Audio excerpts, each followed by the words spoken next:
Ai lansat și un videoclip acum, aseară. Aseară, da. Se numește La Psiholog. Da.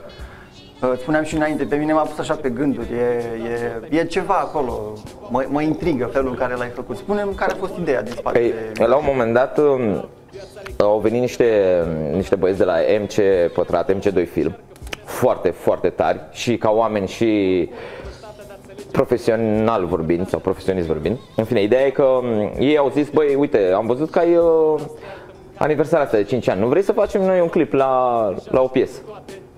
Păi cum adică, după 5 ani? Bă, da, uite, am vrea să facem clip la Psiholog, avem o idee. Zic, bine, oamenii și-au făcut scenariu, am lucrat cu ei foarte bine, a ținut o zi întreagă filmarea de la 6 dimineața la 9 seara și tot conceptul e bazat pe discuțiile și personajele din capul unui om. În cazul de față, din capul meu. Cum o spui din diferite perspective, adică practic cum ești tu altfel, când te simți mic, te simți important, te simți bătut, te simți obosit și și tu știi asta și ascultătorii sau telespectatorii sau internauții. Știi asta că atunci când mai ai discuții cu tine, te trezești că privești lucrurile din diferite unghiuri. Și am încercat să facem chestia asta să fie vizibilă și a ieșit o chestie extraordinară, mi-e place clipul ăsta foarte mult.